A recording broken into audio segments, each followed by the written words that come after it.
Welcome everyone to Full Throttle with Dervish. My name is Dervish. You did hear that correct. That is my full name. The sorts of guys I always have pleasure in talking to are people like this next guest. He's an athlete, a professional race driver and a coach. He races BMW's M4 GT4 in the DTM Trophy Championships, an instructor for Palmer Sport at Bedford Autodrome and Brands Hatch. Everyone, please welcome Ben Green from Ben Green Racing. Welcome, Ben. How you doing? Hi, Dervish. I'm very well, thank you. Yourself? Yeah, not bad, not bad. What you been up to during the lockdown? Well, it's been a strange one this year, obviously. So the first lockdown, no racing. So unfortunately, no racing, no work. Everything was shut. Obviously, I think it was the same for everyone. Yeah. And then obviously we had quite a small window from about August to October, where pretty much every racing championship in the world tried to fit their whole calendar in. Right. So there was lots of racing going on. Luckily, I managed to get a full season in that short window. So we did effectively 6 months of racing in about 3.5. Okay. So, you know, logistically wise for the team and for the championship as well, it's quite a big ask. So yeah, that was really cool to get a full championship in this year. Very lucky to have that. And during the lockdown, I was just training mainly, practicing the simulator, which you can see behind me here, which we'll talk about a bit more in a moment. But yeah, basically keeping fit, trying to keep myself as active as I can, and getting ready for the racing. Yeah, we'll talk about the fitness side of things because I'm quite interested in that later on. I noticed you do karate or something, or you've done karate. Yeah, so I probably need to update my website a little bit. Okay. So yeah, I used to do karate. I did karate, trained for 8 years, I think. So I was a black belt for the last 2 of those as well. So. Oh really? Okay. Yeah. So you probably get what style was it? Shotokan. Same as my wife. Oh really? Cool. She's second dan. Oh, okay. Where does she train? Bexley Heath, a club in Bexley Heath, but she stopped training years ago. Okay. But it does work as a self-defense because I've seen her use it. But that's a long story. It's good. Yeah. So how did you start off racing then? How did you? Well, it was a weird one really. So when I was about 12, me and my dad just went karting for fun, just to go and have fun on a Tuesday night down at Brentwood Karting and Lakeside Karting, mainly Lakeside actually. And I was all right. You know, I was decent. I wasn't fast, wasn't slow. Really good. And just went a few more times. Was getting better and better. Was never setting the world on fire, but I was going pretty quick. Yeah. And it kind of went from more something I did as a bit of fun to more of a hobby. And then that hobby kind of grew into something I really enjoyed. I then started going weekly from 2012 to 2013, going every Sunday into a race league at Brentwood, the Brentwood Karting Academy. And then, kind of progressed from that, really. Got my own car, then did a little bit of national kart racing. Yeah. And then obviously went into car racing, and it's all progressed from there, really. Okay. So have you ever had a bad crash then? Or, I mean, obviously. Yeah, I've had a few, unfortunately. It does happen. It's inevitable eventually. The story about the car behind me is unfortunately the bad side of the crash, but actually we turned it into something quite cool. So in 2017, when I was racing in the Ginetta Supercup Championship, that follows British touring cars, round 1, the 3rd race of the weekend, I was in a train of probably 6 cars, all bumper to bumper, going down the start-finish line, and someone got turned into the wall at about 100 miles an hour. And as they went into the wall, concrete wall, bounced off of it, they collected me and took me off into the wall on the other side of the track. So, and unfortunately, the precise angle they hit me, bent the main chassis strut all over, basically through the first third of the car. So all the alignment would have been out, and it was time for a new chassis, basically. Yeah, was you injured? You wasn't injured? No, it was fine. I think I probably had a bit of a concussion, to be honest. I remember it was very sensitive to light for the few days after. Couldn't go on my phone at all, just kept getting headaches. So yeah, definitely had a concussion. But other than that, no injuries at all. So very lucky again as well. Wow. Okay. So so currently you're racing BMW or Ginetta? Yeah, BMWs. Yeah, you're right. BMW. Yeah. Oh yeah, of course. Yeah. So when this lockdown finishes this second lockdown, have you got races planned? Where are you going? What are you doing? So how it works in the racing world is that you have a season from April to October normally. Generally, there's no racing in the winter. It's pretty quiet. You can do stuff in Asia if it's available. China as well. They have a series over the winter. But generally speaking, anything in Europe is done from earliest March to latest November. Okay. And yeah, so the racing season for us was, as I say, condensed from April to October to August to October, August to November actually. So yeah, I've done my racing now. I got my last round in the first weekend of November, and then obviously came back into a lockdown anyway. But mainly in Germany as well. Okay. Oh, so you race abroad as well. You don't just race here. Yeah. So the DTM Trophy Championship is basically, if you imagine British touring cars for the UK, it's the National Touring Car Championship. DTM is the National Touring Car Championship for Germany, and we support that. Oh, okay. So how many of you in the team? How many drivers you got? So we have 3 drivers in our team, or the team I race for. Actually, it was 2 this year. We had 3. We had a third one for the last round. But yeah, 2 drivers in the team. So 2 cars. So it's a single driver per car. Sprint racing. So 30-minute races, about a 15-20 minute qualifying session. And yeah, really intense racing. Okay, that's good. That's good. So do you aim to be somewhere like a F1 or anything like that, or are you just happy where you are? And who's your idols? Who do you look up to? Well, so how it works at the moment is I bring sponsorship to race. So at the moment I still have to race on budget, but luckily for me, my kind of ability is being recognised, so I'm getting support from bigger manufacturers now, bigger companies. Like this year, I had Ravenol on the side of my car, which came from through BMW. Now, Ravenol is a big oil company like Castrol or Total. So of those, and through a partnership with BMW, they supported me this season, and that was quite nice. So yeah, that's helping me along. But generally speaking, yeah, it's all sponsorship funded. The goal would be to become a professional racing driver, because at the moment I would consider myself a semi-professional racing driver. But yeah, a professional racing driver is someone who is paid to do a job, who's paid to be there by a manufacturer, for example. So BMW currently employ about 10 or 12 drivers worldwide to race for the brand, to represent the brand and get good results. Push the brand the right way, and that's the long-term goal. Obviously, that would include competing at Le Mans and stuff like that, which is obviously the aim. But yeah, definitely professional driver is the level I'd like to get to. So would you say you'd want to go to Le Mans? 24 hours? Yeah, of course, yeah. So I did one 24-hour race in Dubai in 2017. We came second there. It was 4 drivers per car, and yeah, that was pretty intense. So 6 hours each, is it? Yes, it is. Yeah, so you do 3 2-hour stints, which is, it's intense, very intense. But compared to Le Mans, is a different ball game. Le Mans is pretty intense. Let me ask you a question, right? So you're in the car. You've had a cup of tea before you get in. Yeah. And like me, I don't know whether you like me, but you're a lot younger than me, so you probably haven't got a weaker bladder than me yet. But I always want to go wee, right? So do you actually wee in the car? No, God, no. I don't know where this myth comes from. It might be a thing in F1, but yeah, it's definitely not in what I'm doing. No. So. But if you needed to go, where would you go? What would you do? Just wouldn't. You have to plan it ahead, because obviously you sweat a huge amount in these long stints. We have a big drinks bottle in the car like that with a pipe that goes to our helmet when you're racing, and basically you'd sip that throughout the stint, but you remember it's probably 55 degrees air temp in the car, so you're sweating so much anyway.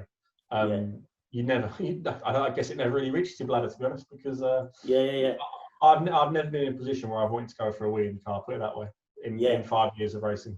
Really? Okay. Okay. So what are the physical attributes that you would need to become a race driver?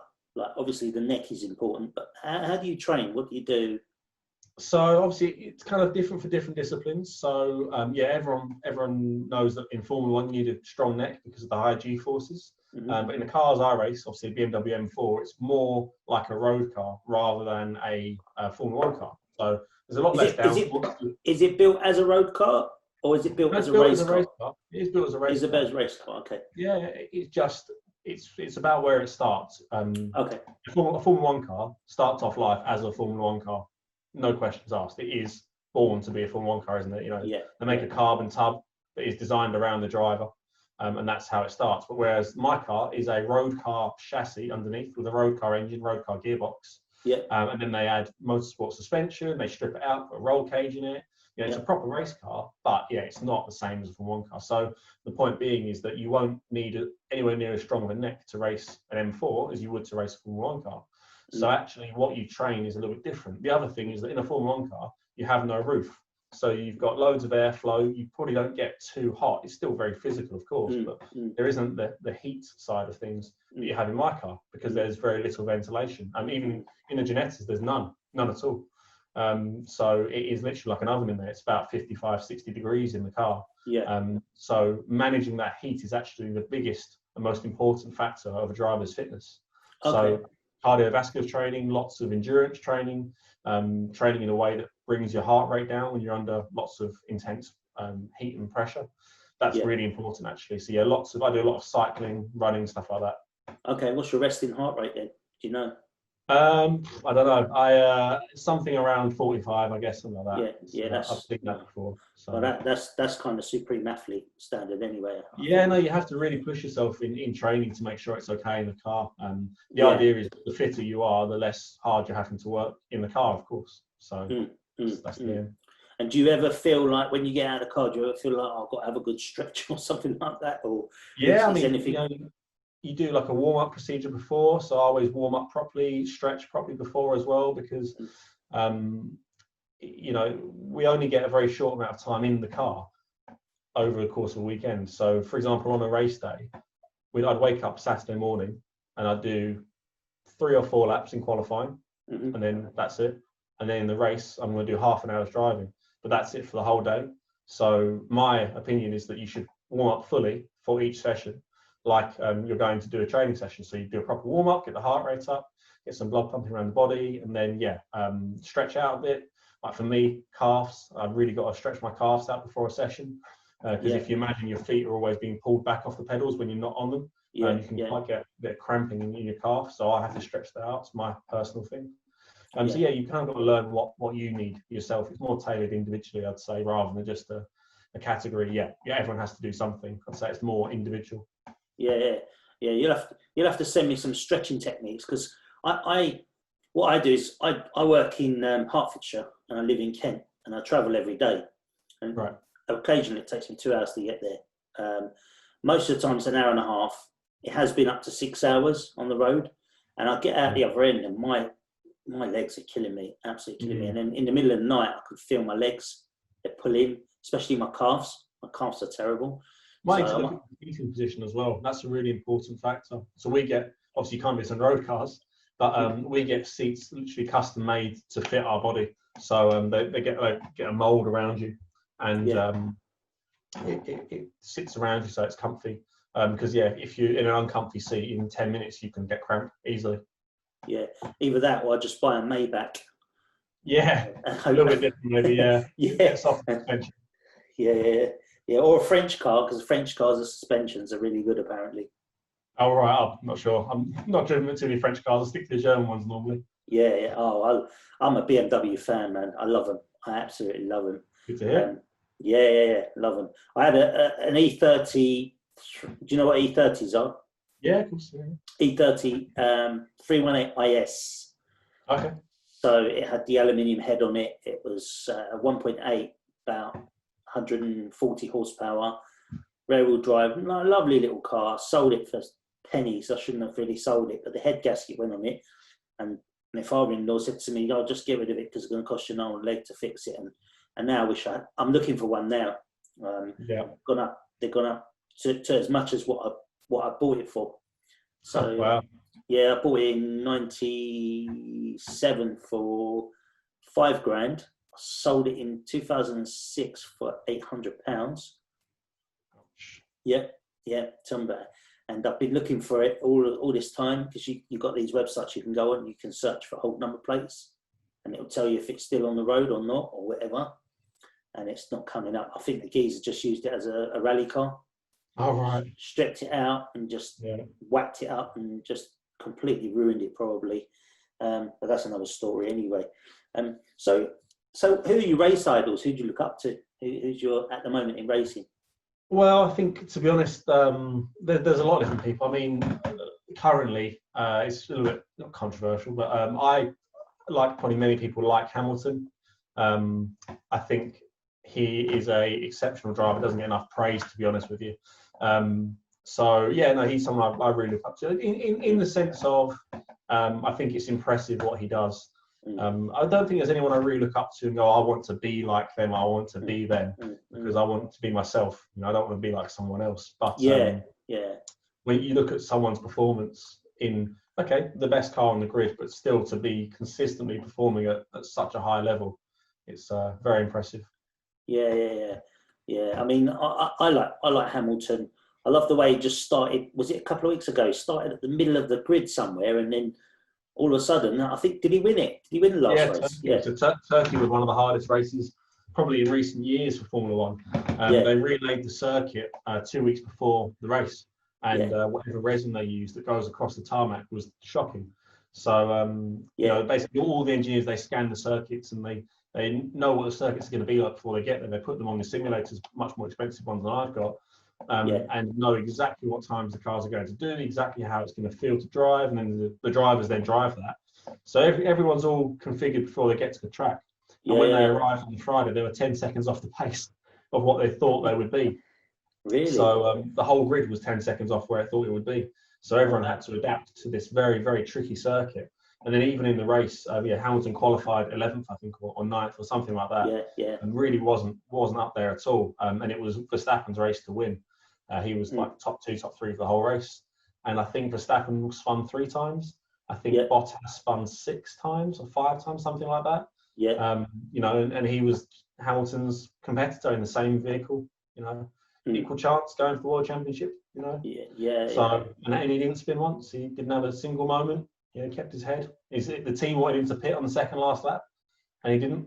You know, I think he's a very experienced driver and well-rounded driver now, which, you know, I think not a lot of people agree with, but I think it can't really be denied, can it? No, man, no, he's a great driver, and I don't know why he doesn't get the respect that he deserves. I don't understand it. I mean, even like as a celebrity, really, he's not. I mean, you know, he's up there with legends, you know, and in my opinion, but he just doesn't seem to get that respect that he deserves. Yeah, I think it's probably because of what he does away from the track, which obviously someone with his kind of, you know, his lifestyle where he's very out there, I guess that can rub people up the wrong way. You know, I think that's just it's the way it is, but I don't think he cares, to be honest, which is another reason I like him, because, you know, he gets on and does what he wants, and he says what he thinks is right. Which, whether it's right or not, I don't know, but it's you know, it's good to see someone doing that. It's not really politically correct. Yeah, most definitely. So I mean, I'm a bit heavy, right? I'm a bit heavier than I was when I was in my mid-20s, and but I am looking at racing or drifting. Okay. What's your advice to me? I mean, I haven't got a huge budget. I was going to buy. Do they do like a Ginetta series where you can buy the car and race? That's it. Yes. So you touched earlier that I'm a coach at Palmersport, which I am and used to be. I haven't worked there for a year or so now. Yeah. But I actually work more on a one-to-one basis now, and sometimes with manufacturers. So I do a lot of work with Ginetta, coaching those cars regularly. I coached the full rookies team, so the first-year drivers in the GRDC Road Car Series for Ginetta. I coached all those guys this year. So yeah, I'm very familiar with the car, very familiar with the series. Yeah, it's great. So you buy the car and pay up front, and then I think you get the whole season included for racing, I think from memory, something like that. Yeah. And yeah, it's great fun. I mean, it's different to drifting, obviously. Drifting is another ball game, but basically the driving side, no, it's really good little fun cars to drive. They're not the most powerful, but they are a lot of fun. You have to drive them on the limit, and it's really tricky. So it's a lot of fun. Yeah, driving a car on its limit, you really need to feel the car as you go around the corners, and you need to know where those limits are? How do you actually just drive it? Just have to get some road mileage under your belt? Is that? Yeah, so you start to feel it. So you'll go as fast as you would like to go, and then you'll see, I don't know, let's call the next guy Sam. Sam's on the times and he's 2 seconds quicker than you. And you go, how's he gone 2 seconds quicker than me? And you go, oh, I'll brake a little bit later, and then you'll go, okay, a bit more speed in. And eventually you'll keep trying a bit more until you find a limit. And that limit is normally the limit of the tyres, where the car starts to understeer. So you put more steering lock on and it's not turning. Or it starts to oversteer when you're going into the corner and the rear steps out on you. So that's where the limit is as such. That's where the limit of grip is. But the limit of the car would be much further, because someone like myself, who's very experienced with car control and driving a car on the limit fast, would find a way of going a little bit quicker than someone with less experience, and getting the car to a higher limit, basically. And that's what I teach as a professional driver coach and performance driver, is that how to get the car to go really fast around a corner, actually quite safely as well, and not doing anything that's going to unsettle it and make it spin off and go into the gravel. Yeah, okay. That's interesting, because I'm kind of toying with the idea at the moment. I'm going, do I just buy like a rear-wheel drive car for £3,000-4,000, rip off the arches, get some massive arches on it, bigger wheels, better brakes, bit of turbo on it, rear-wheel drive, just spin it around and around on a track somewhere, or go to a drifting school if you like, or something like that? Yeah. Or do I go for that Ginetta series kind of, or I think Caterham do one, don't they, as well? Caterham do an academy as well, yeah. I mean, I'm biased because of what I do, but I actually got into car racing because I like drifting. Not a lot of people know this really, but basically, when I was younger, I just used to love drifting. I used to play it on my Xbox all the time. I even went to, I learned to drift or something like that one of those days. And did a session there, because I just loved the feeling of the car sliding around and looking out the side window, full power. You know, I used to love it. And that kind of translated eventually into karting and then into car racing, which is where I am now. So and then now the skills I've learned in car racing means I can drift very well, which is funny because it's come full circle. I got into drifting, which led me to car racing, which now led me back to hooning around on a track day, drifting everywhere. But my point is if you want to race, it is very different to drifting. Drifting can be done probably on a bit of a cheaper budget, I would guess, although tyres are very expensive and you go through a lot of tyres. But yeah, it's a bit more of a cheaper budget.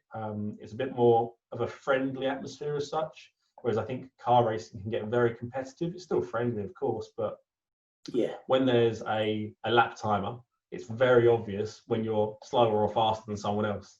And when two competitive people get going, it's quite competitive, basically. I think obviously drifting is mainly based on like scoring systems, so it's like an opinion rather than on a lap time, which is obviously absolute. So if you want to do racing, it's going to be very competitive. So it's something different to think about if you're going to go into drifting. Yeah. So if I wanted to learn to race, could I go to Brands Hatch? Yeah, of course. Yeah, because Brands Hatch is 20 minutes from my house, probably. The Brands Hatch is my local track as well. That's where I've worked most past 4 or 5 years. Yeah, because I've got a little son at the moment. I want him to start learning how to do that sort of stuff. He's 3.5 going on 4. Okay. So when's the time for him to get into karting? What would you say? I think the earliest you can start them realistically is about 5 or 6 in a Bambino kart, and that was, say, Brentwood Karting have them, Lakeside have them as well. I really recommend those guys. They're really good. They know their stuff, how to teach the kids as well. But yeah, they run the Bambino programs, and then they've got the cadet karts as well, which I think is from something like 7 to 13 or 7 to 12, and they're a little bit quicker, a little bit bigger. And then obviously got senior karts from 15 or 16 upwards. But yes, any time around 6 or 7 is great. And looking back, I kind of wish I'd started earlier. Starting at 13 is really late. And then obviously I've got to where I am now in a short space of time. But if I'd started off 6 years earlier, who knows where I'd have been right now. Yeah. So how long have you been driving for now? So I've done 5 or 6 seasons in cars. I can't think. Junior Supercup. Oh yes, this is my 6th year in cars. This year's gone quickly, that lockdown. Yeah. Oh yeah. But yeah, this was my 6th year in cars. So I raced this year in the M4. I raced last year in the M6 GT3 car. The year before in the M4 GT4. 2 years before in Supercup, in Ginetta Supercup, this car here. And then the first year was in Ginetta Juniors. So what kind of horsepower? What kind of horsepower these cars got? So the first car was a junior car, so they were all restricted to 100 horsepower. That was a very competitive championship race on the British Touring Car weekends. Yeah. And then we had these cars, which were 360 odd horsepower, I think.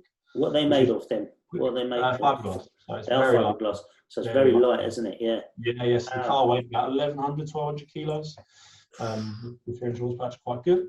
And then the M4 I raced after was about 1,600 kilos, so a little bit heavier. Some parts were carbon, but most of it's just alley or normal metal, whatever they use. Yeah. And that was about 420 horsepower, about that. Yeah. And the M6 last year was the most impressive characteristic-wise, because that car weighed about 1,200, 1,300 kilos, so quite a bit lighter than the M4, and had about 550 horsepower. So that was pretty quick. So, yeah, and that's a rear-wheel drive car, isn't it? Of course, yeah. Every GT car is rear-wheel drive. Yeah, blimey, that's a lot of power to give like somebody who, I mean, yeah, you've got experience, you know how to drive. It's just crazy, isn't it? It's like, so how much of the Formula One cars got then? What are they running? About 900 horsepower, and they've got the electric motors as well, so more like over 1,000. Yeah. What do you think of electric cars then?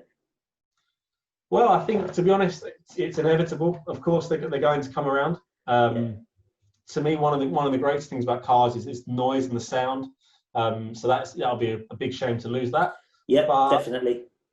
You know, unfortunately, it's the way it is. So I think we've got to embrace them as much as we can, and hope that, you know, at least until 2030, hopefully after, certain petrol cars can be built with proper engines, but maybe on a much smaller scale.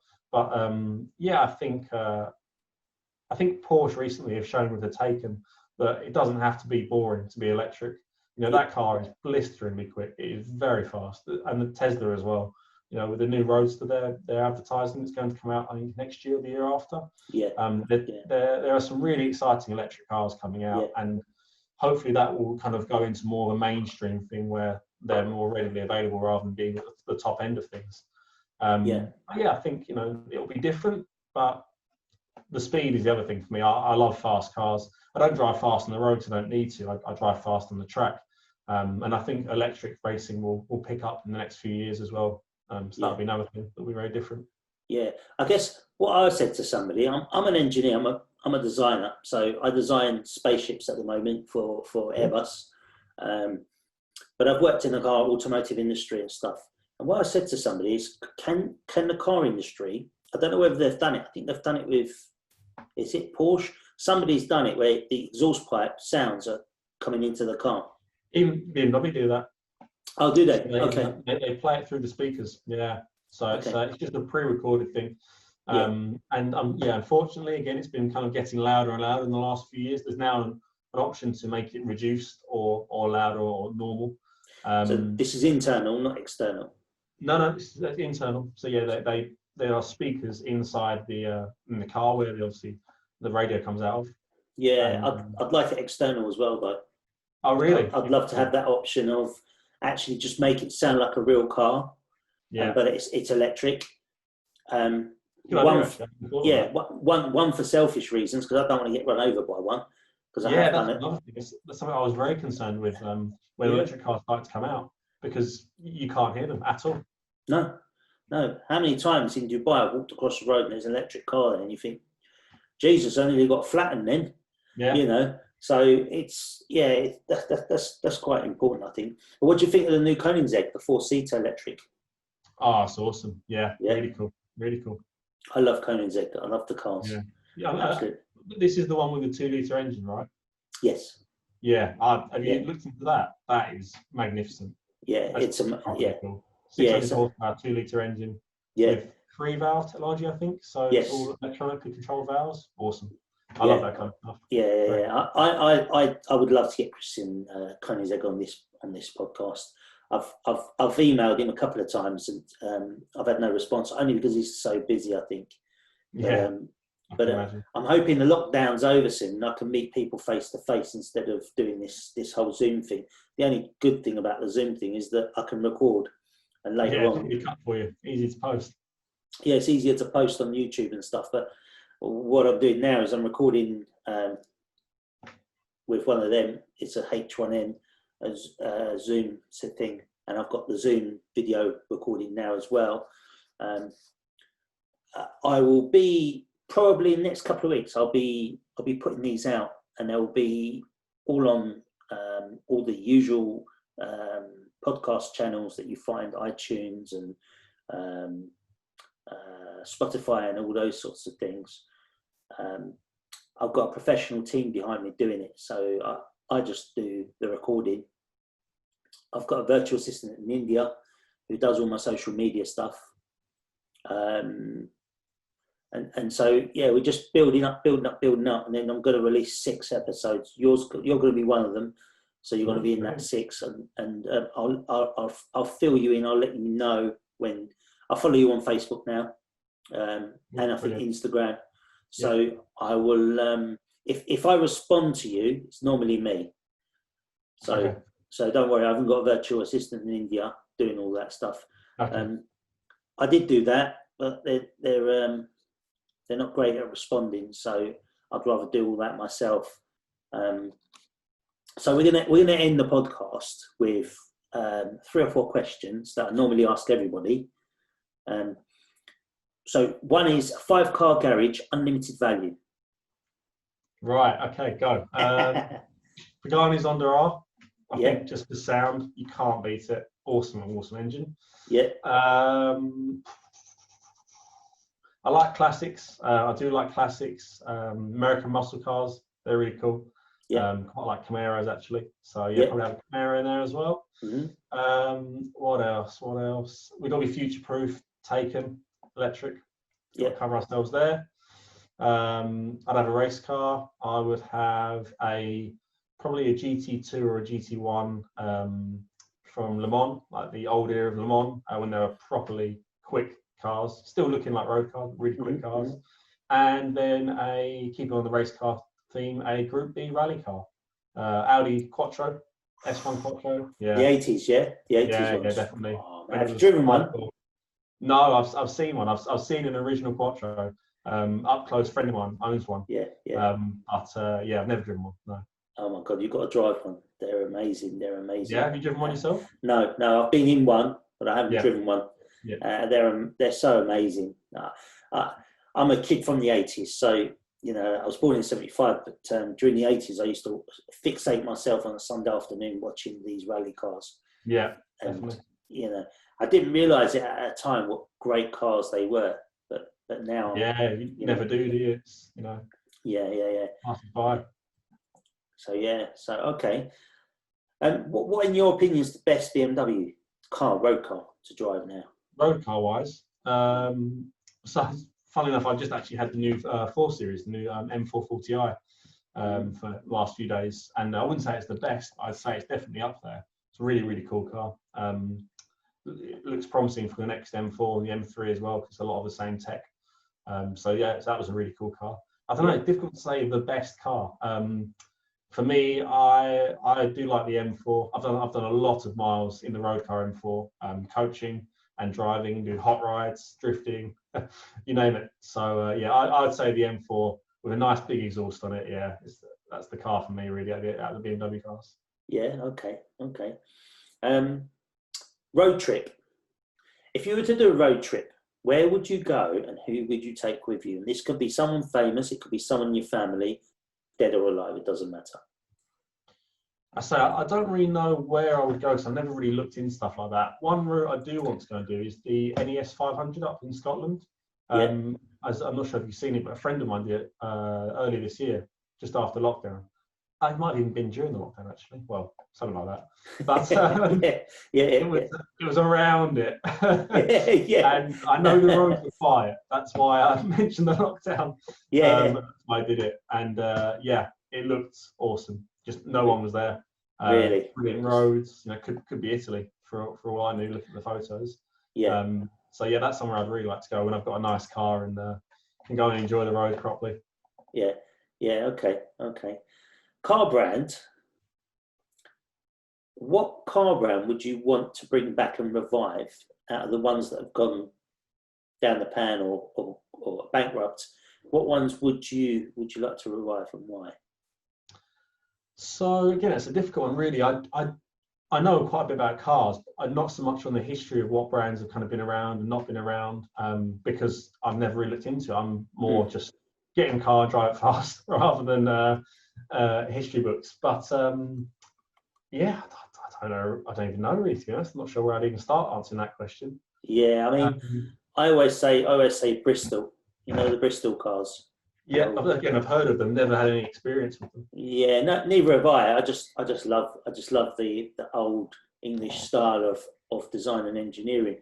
And they went. I think they went bust this year, sometime earlier this year. Oh, right. I think the final nail in the coffin was this whole lockdown business.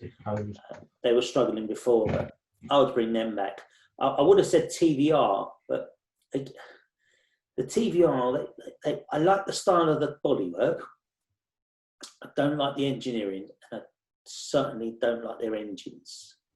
Yeah, I think they were definitely poster cars when I was young. You know, they were pin-up cars. Yeah, definitely, just from the looks of them. But I again never know what the build quality was like or anything inside. Just remember seeing the outside, but they were cool. They were cool cars. Yeah. But apparently, someone's bought TVR, and they're going to be back on the road next year. Oh, really? I heard, so. I'll tell you what a good car is the I don't know if they're still around. Is Ascari. They made a very good car a couple of years ago, just in terms of basically a race car, but road legal. I think it's the A10 or something like that. That was awesome. That was a really cool car. I'd love to drive one of those. Yeah.